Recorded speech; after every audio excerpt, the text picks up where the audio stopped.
Ladies and gentlemen, you're very welcome to the London Stock Exchange this morning. My name is Manus Cranny. I'm part of the presenting team over at Bloomberg. And it's a pleasure to be invited to be part of the International Festival of Business Launch 2016.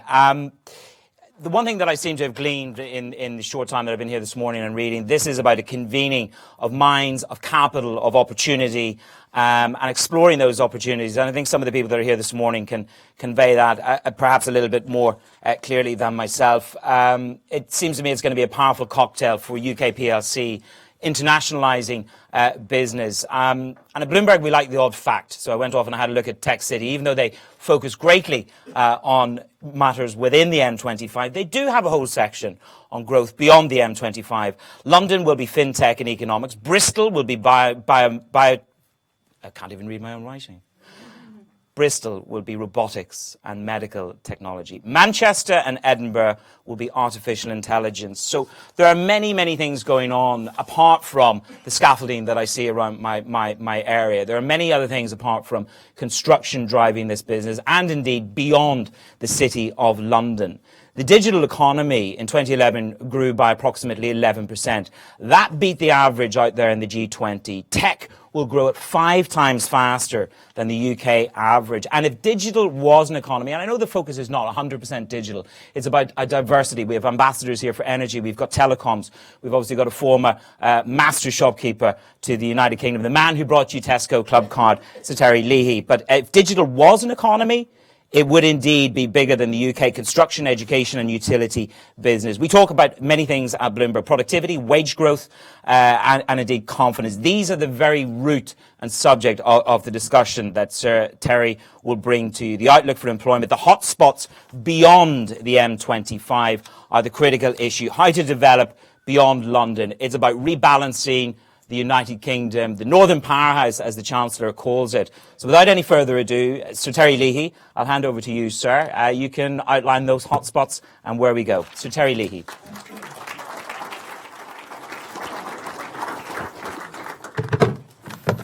Thank you, Manus. Well, it's a pleasure to be here this morning. As Max was saying earlier, the idea for the IFB came from a report that Michael Heseltine and I prepared for the Prime Minister on the opportunities that Liverpool had after its successful Capital of Culture in 2008. And so we went round and listened locally and found a huge spectrum of opportunities, one of which was that it could be a host for a huge business event. And that took place in 2014. I think it marked a sea change for how Liverpool was perceived. Capital of Culture began that, but this, from the business community's point of view, marked a sea change. Here was Liverpool, no longer the subject of industrial relations stories, but actually right at the leading edge of the developing economies and the developing industries around the world, and hosting a meeting which proved to be hugely successful. And if you get a chance, look at the evaluation report of IFB 2014. It really is remarkable. It's not a puffed up thing. There are really, powerful nuggets in terms of the changes. 3,000 companies said they did 3,000 more business as a result of being at IFB in 2014. 1,500 companies said they exported more directly as a result of being at IFB. 10% of the companies were now thinking about exporting for the first time. A third of the companies said being at the IFB, meeting people, talking to people, had improved their skills, raised their horizons. And half the companies said it had improved their market profile. That's a huge payback for turning up and supporting a series of business events. And I know that the benefits actually accrue over time. It doesn't all happen in a day, and I know Max is doing a follow-up report to track that. So 2016, IFB will build on that legacy.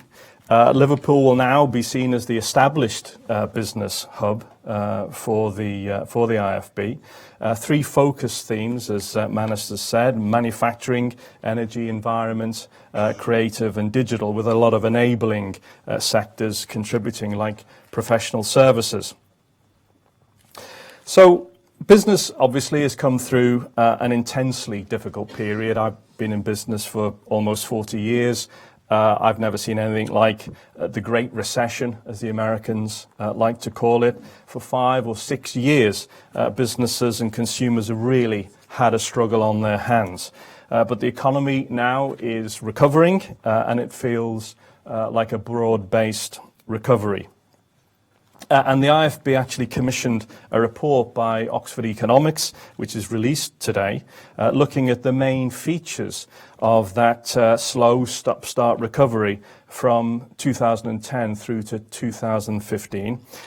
And also, they looked forward at the prospects for the UK economy from 2015 to 2020, concentrating particularly on the prospects for employment, productivity growth, and wage growth. And the report actually reveals some encouraging new components of growth in the UK economy. It confirms, of course, what we know, that the recovery has been thus far jobs-led, which, by the way, I think is very good news socially and economically. 2.5 million jobs created in the UK in the last 5 years. It's a remarkable figure, mainly in the private sector. And it shows how much the regions have contributed to that. It's been really broad-based. London outstanding, but not just London. For example, Manchester alone created nearly 70,000 new jobs. Liverpool actually created 7,000 jobs in the digital sector alone. That's a remarkable figure. And you know, as Manus picked up in his introduction, the digital economy is becoming a powerhouse for the UK.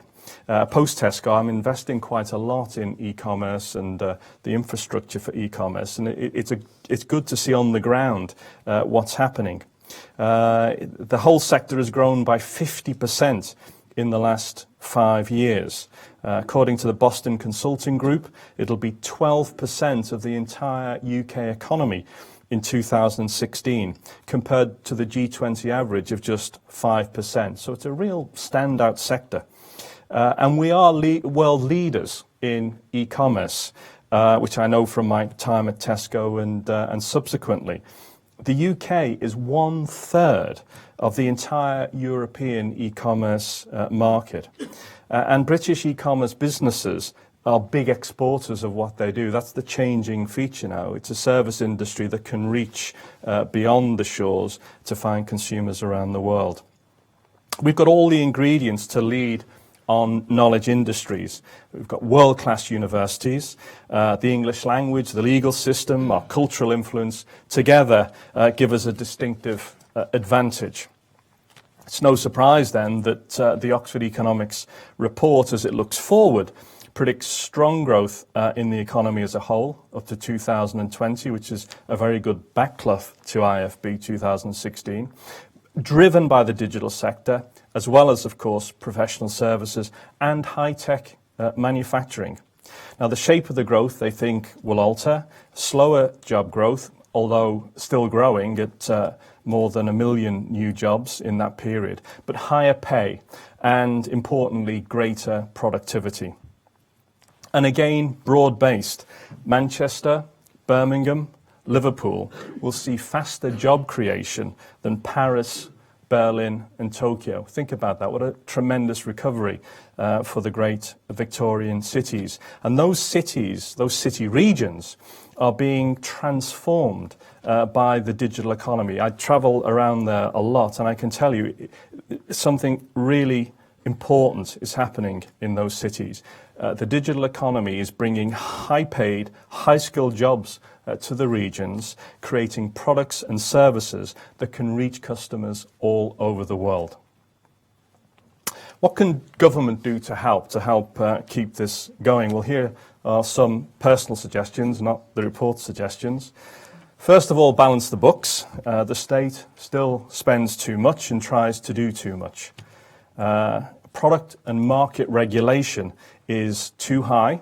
It's growing too fast, more than it needs to. And remember, it's the main drag on productivity growth in an economy.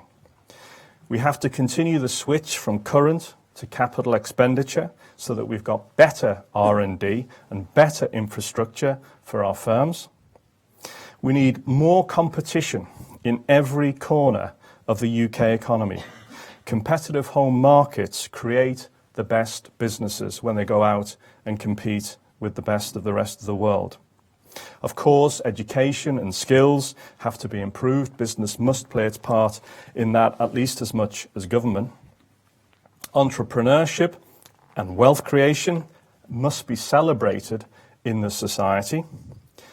And the city regions, of course, must be empowered and challenged to grow their economies and make them globally competitive.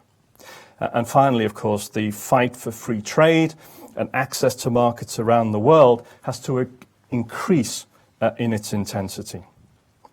But business too has to do more.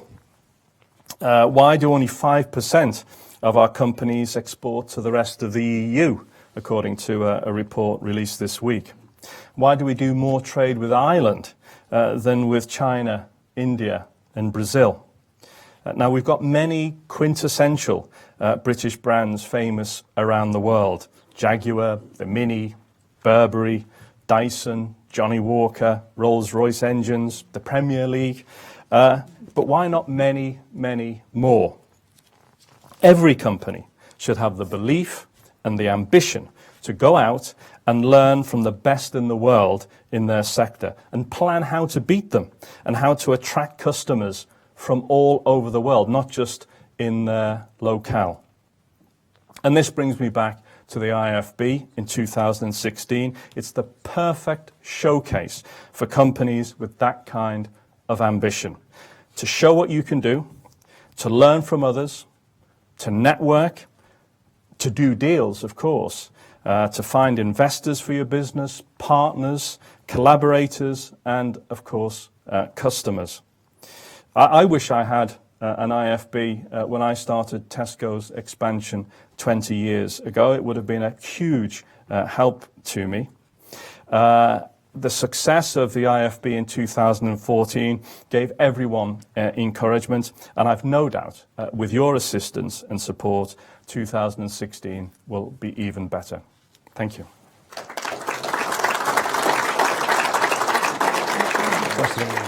You just take a seat back there. Thank you very much, Sir Terry. Some messages there for the Minister. Balance the books. There's a shock. Productivity and regulation. I wonder what that refers to. And entrepreneurship. Celebrate entrepreneurship. That's a lovely line from Sir Terry Leahy. Without any further ado, there is a lady in the House who should take note of all those messages, carry them back. With a weighty responsibility, it is Anna Soubry, Minister for Small Business, Industry and Enterprise. Welcome. Well, thank you. Thank you very much indeed. And I'm not going to, you'll be pleased to know, speak for too long. Can I just begin by saying thank you very much indeed, of course, for welcoming me along here this morning. It's my first ever visit to the Stock Exchange. So I've been rather childlike in my enjoyment of walking around and seeing all the fabulous facilities that there are undoubtedly here. And we talk about powerhouses, but this is a great powerhouse and it will always be that powerhouse. I want to say a big thank you to Sir Terry and obviously the rest of his team. I have actually listened to what Sir Terry said, and I did take notes, most importantly. And I want to pay tribute to all the work that you and your team did, certainly in 2014, and all the work that you are now doing to make next year's event as successful, in fact, more successful than even last year's. And I just think that the messages that you had, Sir Terry, absolutely resonate with what we intend to do in government.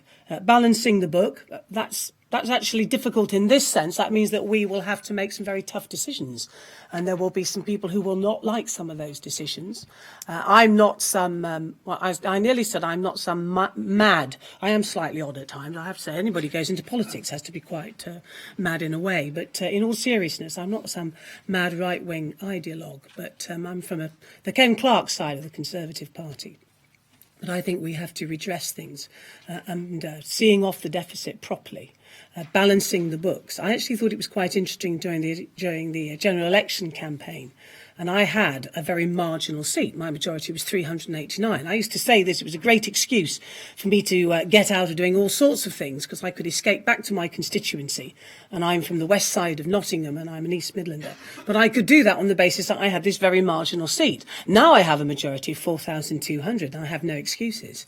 But what I thought was very interesting during the election was the number of people who actually got, and I know for some of you, you may find this strange to believe, but they've actually got that message that we have to live within our means, that we have in many ways to adopt as a country what people do in the ordinary course of their lives, living within their means, making sure that they don't spend more than they are earning, taking responsibility for their own family's finances. And people, I actually genuinely believe in this country, the majority of people have got that's what we need to do as a government.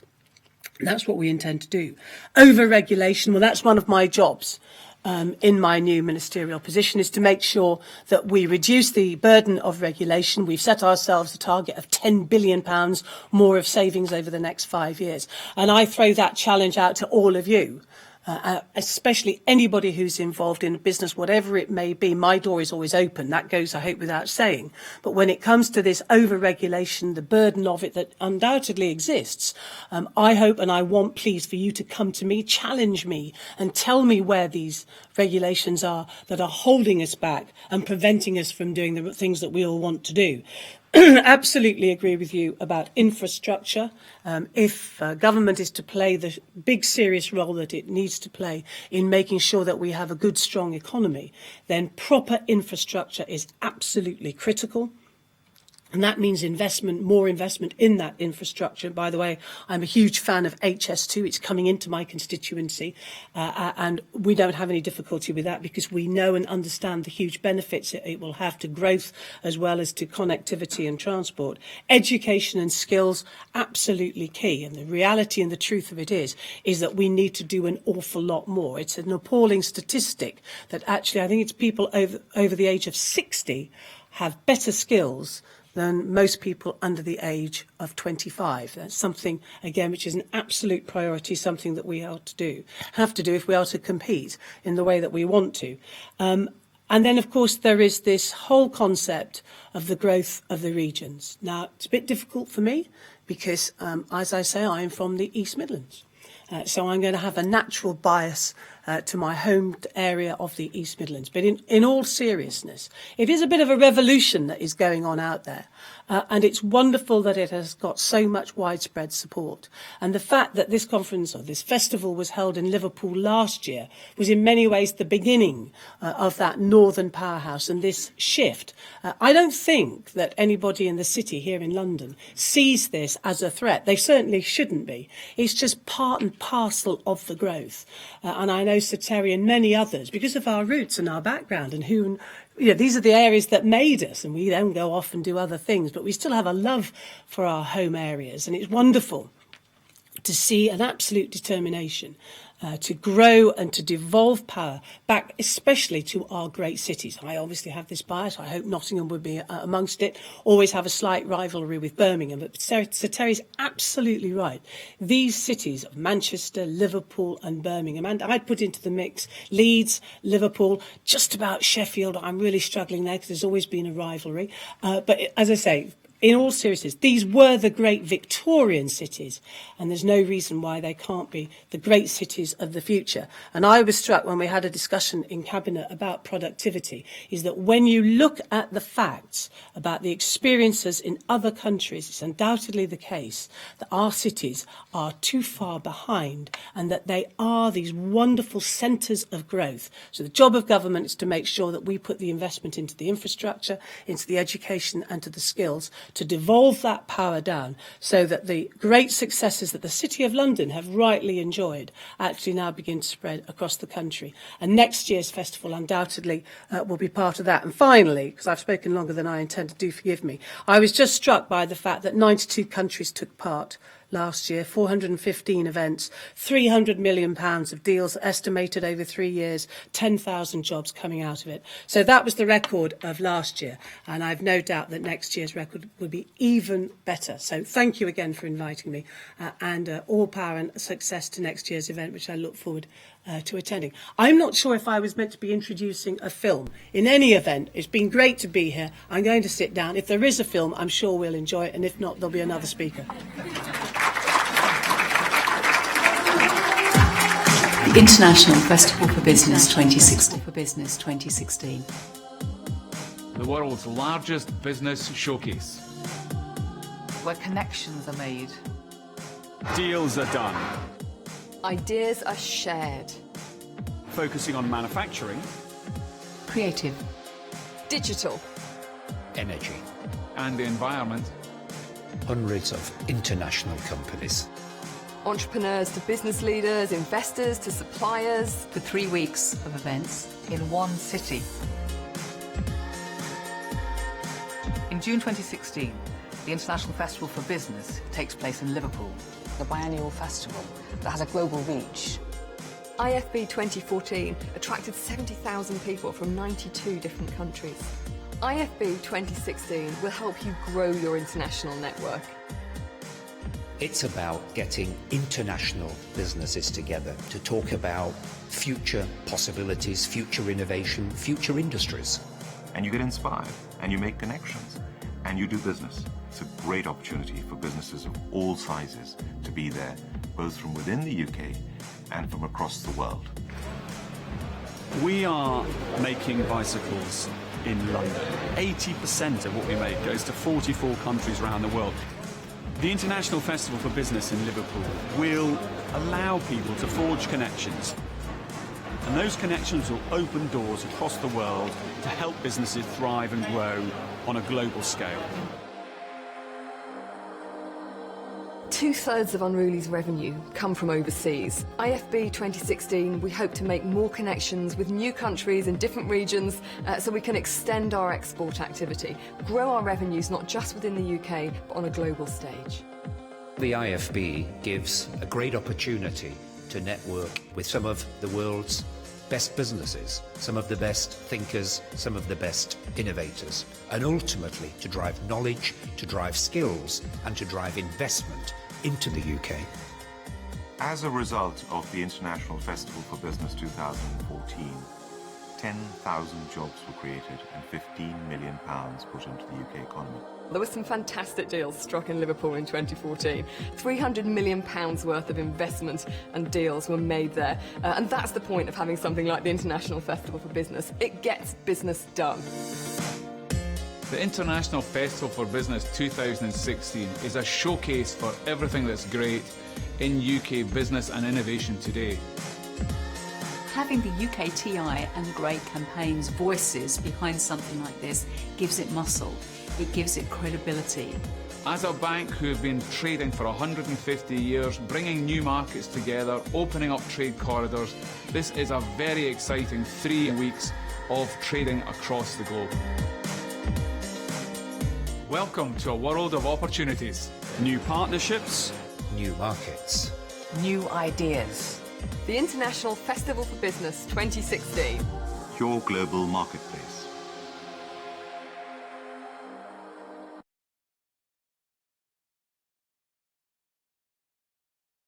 Thank you very much for that uplifting speech and introduction, and the film was great. It sort of gives you a little bit of oomph. I'm coming from an Irishman that does trade with Britain for the past 25 years. That's something to say. I want to join me and the panel to discuss some of the issues. So if you guys can come up and join me, that would be great. We've got Jude Kelly. Jude is the Artistic Director of the South Bank Centre. She'll introduce herself a little bit more fully in a moment. So Terry Leahy, if you don't have a club card from the history, you'll certainly know what he's about in terms of the Northern Powerhouse after this. He needs no further introduction. Former CEO of Tesco and now an investor and entrepreneur. We have Chris Bruce at the end there, Director of Global Services at BT. We have Ian Stewart, who is the head of the UK and of Europe Commercial Banking for HSBC. And last but not least, we've got the Energy Ambassador for IFB. It is Mike Parker, the former CEO of Dow Chemical, the former CEO of British Nuclear Fuels. And as he reminded me when we were having coffee this morning, he was the creator of Liverpool Vision some 6 years ago. So I think he has a little bit of form there. But without any further ado, I want to hand you over to Jude. She's going to give us a little bit of background on herself first. And then, gentlemen, we'll get into the debate of how to make this country grow and prosper more. Jude. Thank you. Well, I grew up in Liverpool, and all my formative influences were about the fact that Liverpool was this extraordinary city with an amazing culture, amazing architecture, an amazing sense of personality and spirit. And as Sir Terry referred to, it's had its dramatic periods since then. But the thing that is exciting for me, being asked to take on this role of creative director, is fusing the personality and spirit of Liverpool with this extraordinary international opportunity. And it is a festival. And I think that's the thing I wanted to mention, that it isn't a symposium, although there'll be those. It isn't a conference, although there will be those. It's a festival. And what do we expect of a festival? Well, we expect adventure. And we expect to come across unexpected things. And we expect a spirit and a sense of joy and an encountering people that we've never met before. You expect diversity. And I think that one of the things that you also expect of a festival is that you'll be coming away from a festival with some degree of a life change, and that you will look beyond your normal day-to-day activity, and you will really have experienced something that shifts your goalposts, shifts your mindset. And to do that in Liverpool, which is a place that, you know, has big dreams and has made big dreams happen, that's a fantastic thing for Liverpool people to be able to host that idea of international dreaming. And of course, it's really important for our young people that they understand that enterprise is essentially about creativity, zest, determination, and then forensic application to detail. And what you were saying about, you know, skills, really skills are developed when people are motivated to acquire them.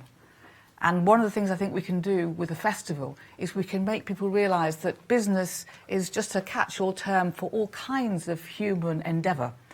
And as we make sure that people arriving internationally at this festival really see everything that Liverpool has to offer, which is extraordinary, the cultural sector, the digital sector, the business sector, the tourist sector, etc., then I think Liverpool people will rise to the occasion as they did last time, but even more so. And not just Liverpool, Merseyside as a whole, the Northern Powerhouse as a whole. So it's a really interesting opportunity to put a great regional city on the map internationally and carry on this idea that the UK is building not just from the great global London space, but from everywhere else around the country. So I'm finding the idea of it being a festival the thing that really thrills me, because of course we've got Glastonbury, but you know, what about if if the IFB eventually became something like, you know, the business Glastonbury? That would be an exciting thing, wouldn't it? Thank you. Thank you very much. A business Glastonbury, there'd be a few CEOs that would rise to that challenge, I think, and others that might fail. I want to get your opinion, ladies and gentlemen, a quick line from each of you to start this discussion. And I want to go to you, Chris. There's the vision from Jude about our interests, our dreams, creativity, zest, and forensic application. But to deliver any kind of business going forward, it comes down to telecommunications, connectivity, and infrastructure. Yes, thank you very much. You're right, I am from BT, but just to explain, I'm here as the co-chair of the Wireless Broadband Alliance, and we are a group of some 150 global telecoms and mobile operators. We're global by our constitution, from Asia, from America, with AT&T and China Mobile and all these other companies. And we are very excited about coming to Liverpool. We've been to all kinds of international cities with our conferences, and we're there to address how to make wireless and Wi-Fi roaming and interconnectivity seamless and secure, and that is one of the enablers at an infrastructure level to help so many businesses succeed and help people be agile. So that's why we're there, and I was so pleased to hear Sir Terry talk about the importance of technology and enterprise, both of which will be themes of our conference. Ian, I want to come to you. You're the man with the purse strings. People have got to convince you guys and the likes of you at HSBC to engage financially. It's a convener of capital. Is that a fair statement that I made at the start? I think it's more of an investment for us. We are clearly excited to be part of this, but the thing for us was it was timing. I mean, 15 months ago, we decided to invest right across the M62 corridor. We think Liverpool plays a very important part on that, but the idea of bringing, you've heard it already, you know, people from 100 countries together to trade over a 3-week period. Well, we've been doing that for 150 years. So the opportunity to be right in the middle of bringing people together to trade, and we supply the oxygen for trade by financial products and instruments, is just too good an opportunity to miss. So we're hugely excited by it. And I think the UK is in really fine fettle at the moment. So to be part of a festival, and I think that's right, is hugely exciting for us, and we're looking forward to it. Mike, I want to come to you. You're going to wear this ambassador's hat for energy and the environment. It's a very sort of relevant time. Where does Britain sort of fit in? Where do we fit into that debate in terms of the industry for energy and the environment? We have the North Sea, we have tax incentives. But where are we in growing that business here in the United Kingdom? Well, I think first of all, it's an enormously important strategic issue for the country, as it is for any other highly developed country. And I think within the context of that, as we know, there is enormous change that is happening in this sector as we drive towards carbon emissions reductions and then renewables on the one side, the big challenge around nuclear and how that fits in, recognising the enormous amount of capital that has to go in to that sort of investment, and at the same time as that, keeping, if I could say it like that, the lights on in the reality of the fact that there are all of these other forces that are at work that are potentially destabilising things.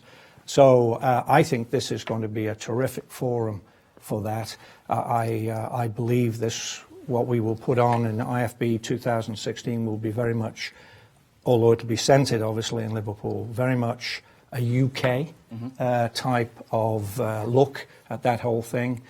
Clearly there are a lot of parties out there in Europe and further afield that are very interested in what's going on. The UK certainly in Europe, are the only real country that is really potentially driving hard on new nuclear, actually, because other countries are looking to move away, like Germany or what have you, from those sort of things. And I think we have a chance here to really show a terrific lead here as a country in this particular field, albeit that it is a very conservative and it's a very much about the infrastructure of the country. Sorry, I want to come to you. The report that you referred to this morning was about productivity, which has been the big conundrum for this country through, as you call it, the Americans like to call it the Great Depression, the Great Recession. How does Britain become more productive? I mean, you've run a vast company. You're investing, ironically now, sort of upside down in sort of smaller startups, etc. How does Britain get more productive? Well, I mean, if you look into the detail of it, of course, there are some standout examples of very high productivity within the UK economy now. The car manufacturing industry is doing amazingly well in terms of its productivity record, whereas financial services, which is traditionally high productivity because of the dislocation of the financial crash, actually is struggling a bit with productivity. Also, I think because it was a job, which is a good thing, a jobs-led growth, that sort of depresses productivity, I think, only in the short term. And I think as wages rise, which they are, and investment confidence increases, which it is, you'll see improved productivity. But for me, I pick on two things. One, I banged away at it, but why not? Product and market regulation. On any study of productivity that ever takes place, that's the biggest brake on productivity growth. Now, of course, we need sensible framework regulations, but we have too much, it's growing too fast, and we have to have a new contract in society where we trust consumers more, treat them like adults, we trust markets more, we make sure there's competition and let people get on with it, and that's the best environment for growing productivity. The second chance we have is with the digital economy. It's highly productive. You can reach customers all over the world. There was a sense where most businesses did business locally and a few reached out. Now everyone can reach out. And this has got huge potential in terms of creating many thousands of highly productive businesses. Now, the other side of that, of course, is companies in China and India and the US can reach now and pinch our customers as well. But the good news is we have an advantage. We're well in front. So I think those would be the two things I would bang away at in terms of improving productivity. So, Minister, hopefully you've taken notes on that. She's focused somewhere else at the moment. But let's talk about some of the big issues in the press recently have been about High Speed 2, which the Minister referred to. And of course, the Northern Powerhouse. I come from Northern Ireland. You can't get any more further out on a limb in the United Kingdom than that. So the Northern Powerhouse, tokenism or timely for IFB? Let's go to you first of all, Ian. I think it's perfect timing. We kicked off we called it our M62 corridor work about 15 months ago, and we've invested heavily there. And I think it's a very exciting time for the north of England. We've also made a big investment in Birmingham recently as well.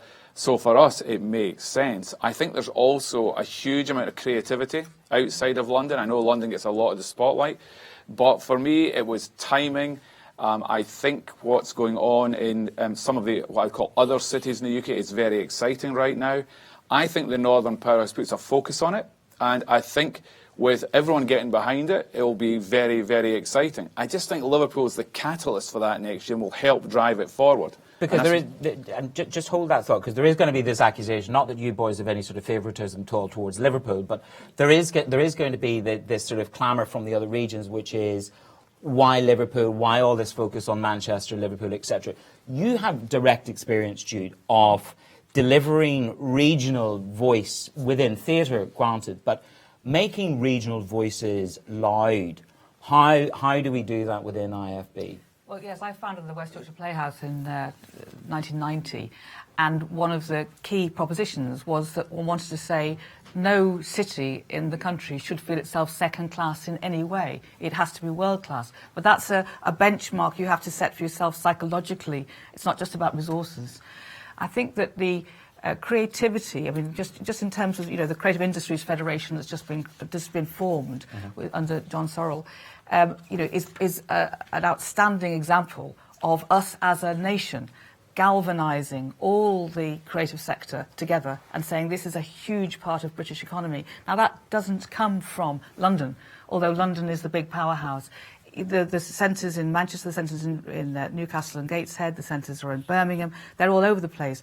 I don't think that those other places like Leeds, where I've spent so much of my life, are going to feel angry that Liverpool is hosting this great festival. I misrepresented them.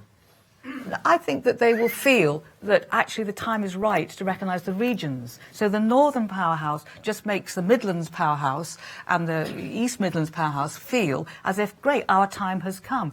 The country can look flat as opposed to sort of, top down. And that's really what we've all been urging. A quick point from you, Mike. One of the debates that I did here recently was with Ireland Inc. And they said, energy and infrastructure, that business needs to be on an equitable voice and footing to the technology and to the telecoms area. Is that a fair point? Well, yes, I think it is. I mean, to most people, it's not as exciting, obviously, but it is actually fundamental to virtually all of these other industries and whatever they are, including digital, actually being able to go forward. And so, yes, I think we've got to do that. We've got to set it up right at the IFB so that, in fact, it creates the correct sort of forward-looking view, but also the right backdrop to actually these other major things that we're going to focus on there, on manufacturing, advanced manufacturing, on digital and creative, and on all of these other things that we're talking about here. Chris? Yeah, I was just thinking about your question. Actually, I see a convergence between certainly telecoms and technology and energy and utilities and transport. And one of the things that we will be exploring at the Wireless Broadband Alliance Congress is to what extent the convergence of these areas will allow local government service providers, businesses to operate more efficiently through the use of things like the Internet of Things, where sensors and information collected can allow service providers, local government, businesses and citizens to lead their lives slightly differently and perhaps allow us to drive some of the productivity that we were talking about and perhaps enrich lives as well. And that just sort of touches slightly on the concept of big data, how businesses, small and medium enterprises, access data and use data. Do you think that this festival, if I'm a small medium enterprise out there and I'm wondering whether I should either come along to this festival, as you put it, Jude, what am I going to walk away with? What should I be able to exit IFB 2016 as a small and medium enterprise where I go, that was worth the ticket and it was worth the hotel stay overnight? Well, I think, first of all, I mean, you know, obviously the programs that are put on are going to be really quite critical, and I'm sure we're going to do a great job of that. This festival, unlike the one in 2014, is being done in a much more concentrated way of 21 days instead of the much longer period of time. It's going to be much more focused, and the opportunity, to be quite frankly, to network and to make those things happen for these folks and to give confidence, because confidence is fundamental from a business point of view. And I think this IFB 2016 is going to provide for a lot of people who've not done this before in small business a real confidence boost, which is going to make things happen. I'm going to ask you all to hold that one line in your head for your closing one-liner. You see, I do give you time to think about what the answer is. I wish people gave me the time. I want to open it up to the audience. It's very important. We have press. We have various people here. So if you want to raise your hand, say who you are and which company you're from, or if you're a private individual. Here, this lady in row 2. Thank you. I'm Marlene Roberts. If we can just pop you a microphone, Marlene, excuse me. I'm Marlene Roberts. I'm Managing Director of the UK's largest regional media company. And I'm really asking the audience today to interact with us, because it's quite right you're talking about the 3-week business Glastonbury, but there's actually 12 months as of today. And so it wasn't a question so much, but to really open up the opportunity and say, if you want to engage with the regional business magazine of the UK, we also put on 100 events. We're happy to create bespoke events. So if you want to maximise on the 12-month lead up to the festival... In there with the marketing message, Martin. That's great. I'm going to ask you to pass it on now to somebody. If everybody wants to go to Marley's website later on, that's great. Insider. Right, we've got that now. Anybody else with a question for the panel? There's brave man in the middle. Hold on till the microphone gets to you. Don't worry, Marlene. I think that's the best marketing I've heard in a long time. Hey? No marketing pitch. No marketing. Question. Well done, sir. Hal Jarman from EF, the manufacturers' organisation. Next year's festival is taking place at a very interesting time politically in the lead up to the EU referendum. I'm interested in whether Sir Terry is a huge supporter of our membership of the EU and how the IFB festival can contribute to that campaign. Well, I think if you look at, as far as I can read the business community, there seems to be strong arguments on either side, good arguments on either side. If you're asking me personally, I think that there needs to be a real negotiation, probably creating a different relationship with the rest of Europe, but that we stay in. I think that would be the best outcome. That's just a personal opinion. That's going to be hard to pull off. The good news is that we'll all get a chance to see how that process goes and pass a judgment on it at the end. I knew we wouldn't get through this without a Brexit question. Let's go to this gentleman up here in the left-hand side. Oh, raise up your hand, sir. Great, and if you just pass the microphone along. Thank you. Omar Khan from Leica Mobile. The London Olympics did an incredible job in taking the Olympics to the rest of the country. It's a question for Jude. How are you going to do that for the IFB and really sort of get the buy-in from the rest of the United Kingdom? Mm-hmm. Well, I think that the team at IFB obviously are going to make sure that any business, small, medium or large, will need to feel that being at the festival is going to make a huge difference to their future. And that's about thought leadership, that's about what the offer is going to be and the excitement of that. And if it makes people go away from that festival with a different spirit of what they could achieve, then hopefully they can populate those ideas back amongst the rest of the country. I mean, I don't know whether they'll create their own little mini festivals of enterprise eventually, but it isn't going to be about only what's happening in the north. So I don't think that at the moment we're looking at a business torch relay, if that's what you mean. But this is going to be a festival that continues, for many years. So maybe in the long run. That wasn't the idea, actually. A business torch relay. Okay, well you heard it here. Which CEOs would you like to carry the torch first, eh? Well, I think Sir Terry's going to Terry, get you jogging carry the shorts. flame. Not very far. Let's have another question from the middle there, and then we'll get some closing remarks from the panel. Sir. Dave Waller from VentureFest Network, which actually does a festival of events, but I'm not doing it as a marketing plug. My question is that I've encountered some confusion because the last festival was more about Liverpool, and this is, as I understand it, more focused on a UK platform for marketing the stuff we've got to sell to the whole world. And I'm just wondering how you're going to help. Have I misunderstood it, or is there that change of emphasis to clarify? Go ahead, Mike. Well, I sort of having an opinion on this, and having been the chairman of Liverpool Vision back in 2012 when we actually decided to do IFB 2014, I do accept that because it was the first time out, it was more of northwest UK. But this one isn't actually just about the UK. This is about really making this a really international event.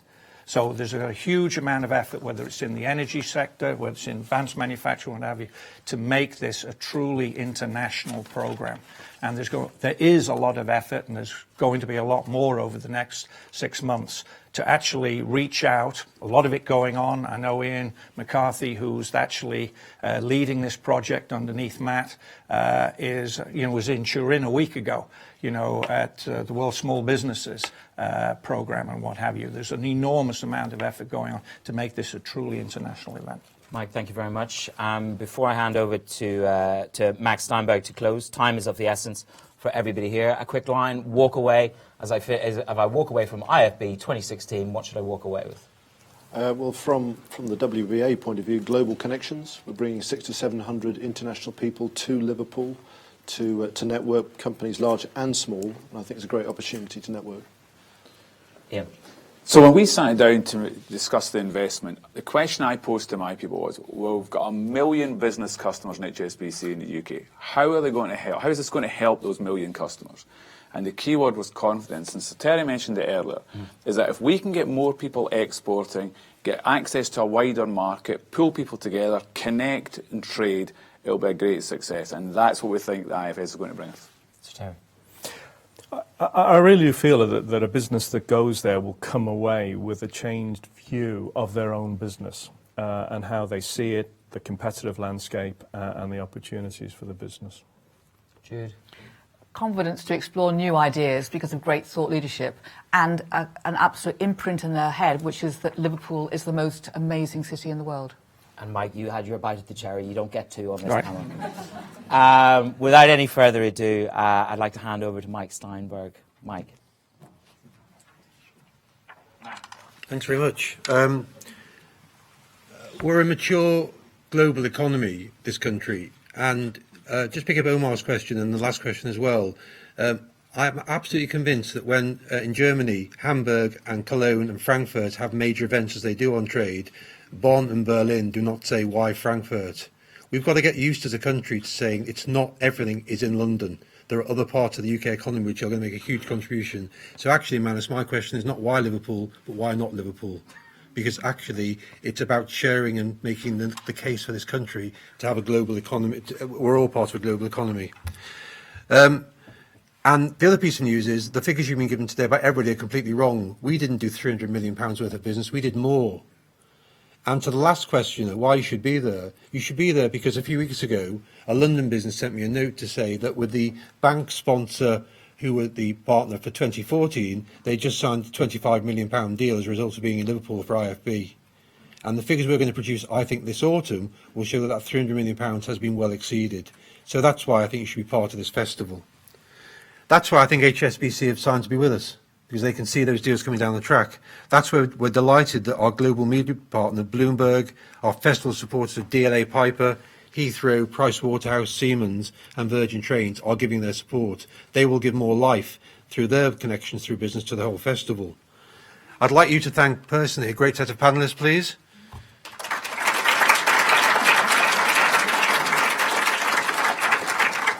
In the brochures we've sent you, we've given you an idea already of a third of the events that are coming into Liverpool on behalf of the UK. The World Broadband Alliance, the future of manufacturing will be under discussion. Have a look at the report today that Oxford Economics produced. Great news about manufacturing productivity growing. Some interesting news about manufacturing jobs perhaps not growing as fast as productivity in this country. Have a look at what the report says. The events programme will mature and develop over the next 12 months, ladies and gentlemen. Keep in touch with it through the IFB website, ifb2016.com. Again, internationally, and the Minister was very pleased with this, Canning House, COBCO, the Middle East Association and the UK India Business Council now fully signed up as partners for IFB 2016, along with CBI, Institute of Directors, the Federation of Small Businesses and the British Chamber of Commerce, all part of this international global event, which happens to be in the north of the UK. Thank you for being part of this. It's been, in some parts, a heavy morning, so I'm going to leave you with my favourite entrepreneurship story, and I've told it before at events, so to my staff, I'm sorry. It's the story, in terms of entrepreneurship, of a teacher, and we need to encourage our young people, who says to her class, go away for a week and come back and tell me who the greatest man who ever lived was, and I'll reward you with £100. And the kids go away and they come back a week later, and she says, who was the greatest man who ever lived, Johnny? And he says, Winston Churchill. She says, a great man, but not the greatest man who ever lived. Jane, who was the greatest man who ever lived? She said, I think it was Louis Pasteur, the father of modern medicine. A great answer, but not the greatest man who ever lived. At the back of the class, a little Jewish boy, Simon Cohen, puts his hand up and says, Miss, I think it was Jesus. She said, you're absolutely right, come out. And as he's coming out, she says, I'm surprised you gave me that answer, but here's your £100. He said, Miss, in my mind, it was Moses, but business is business.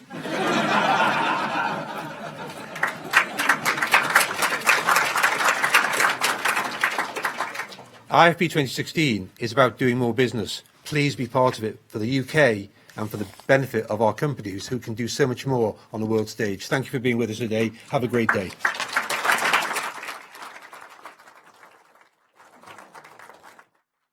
you very much. That brings us to a close. Hashtag IFB 2016. Get digital, get with it. Mike Parker, thank you very much. Jude Kelly, Sir Terry Leahy, Ian Stewart and Chris Bruce. Thank you very much, ladies and gentlemen, for being with us this morning.